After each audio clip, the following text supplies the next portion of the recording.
The Apex Legends XP system. What is it and why should you care? Let's jump this.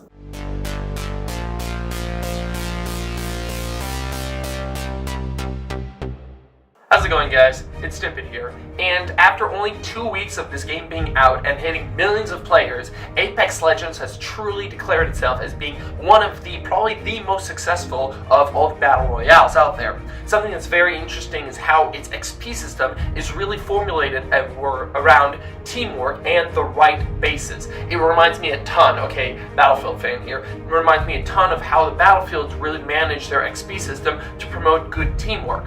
So, one of the reasons that you would be initially interested in gaining XP, of course, is the cosmetics. Getting cosmetics are very nice for most people, but something that's a little bit more practical for players like me is to be able to unlock Mirage and Caustic.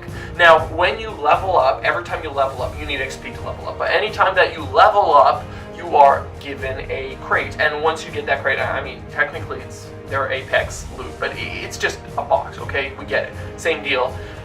Every time you get one of these, you get chances of getting different types of the in-game currency, permitting you to ultimately unlock either Caustic or Mirage. Now, Mirage is probably the easiest one of the two to unlock, and I really appreciate how they didn't offer you, for instance, some of the more OP of the classes, but they offered the ones that were more technical, that required more skill to play, so I really appreciate that. This is the main advantage. Of course, as I said previously though, getting unlocks of cosmetics is very fun. So let's get into how the XP system actually works.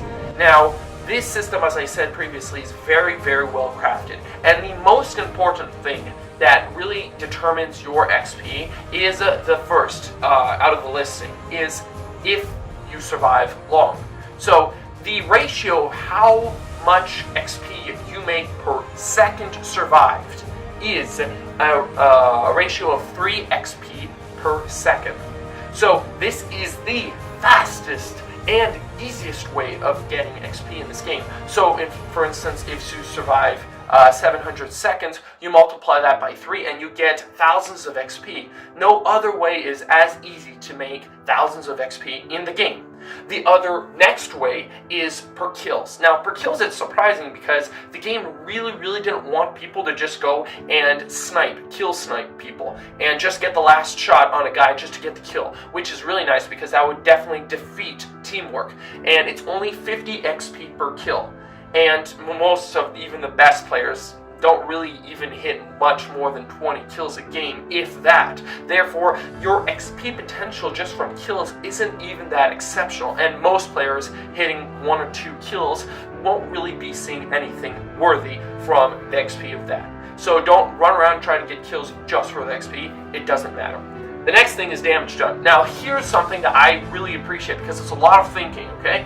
But you could have easily said damage done. Man, that really should be rewarding. So if I hit a guy many times, that should be good. There's 2 problems with this. First of all is that if you just are shooting people but not finishing them off, are you really helping your team move forward? It's better if you actually finish them off. The second thing is that people would be able to abuse this. So if I was always shooting people, waiting for them to get revived or healed, they're in a corner, they can't get out, and then I just throw a grenade once in a while just to damage them, get full of XP. No, that's not how it works. So you actually need to do 4 damage to get 1 XP. So, for instance, if you do 4,000 damage, like most players don't do 4,000 damage, that's extremely unheard of, but you'll make only 1,000 XP. But instead, if you had just survived a few minutes, you would have made 1,000 XP anyways. So it's not that rewarding for the damage, but I can appreciate that. The next thing is reviving ally, okay? And reviving ally is 25 XP. That's not the greatest thing, but it's not that hard to do most of the time. So I can appreciate the balance of that. Here's the really important one though. Respawning allies gives you 200 XP. Respawning is very difficult and very dangerous. You have to spend 10 seconds on a very exposed location to revive your ally after having grabbed his banner, and it's probably beside an enemy if you haven't killed the enemy. So it really gives you a good advantage for respawning allies, and it's not something you can really fake, and you wouldn't want to because you lose all your assets and you can't team damage, so it's not like you could beat the system to get this to work anyways. So I can appreciate, and trust me, because of the glitches in the game currently, I've had to kill myself a few times, and it takes so long to die that you don't want to, naturally, I mean, you do not want to try to abuse this system. The next thing is killing champions. And there's an important reason why they show the champion team right in the front at the beginning of a game.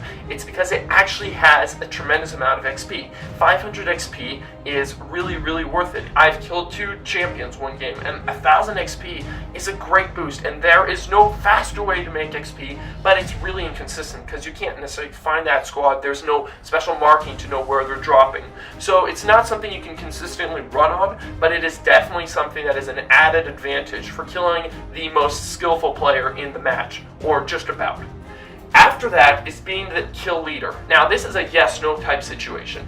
Being the kill leader is 50 XP, but it's not as if, in the way that it's shown, it's not how many times you became the kill leader or by how much you became the kill leader. It's just, have you ever been the kill leader? Yes, you get 50 XP. Good for you.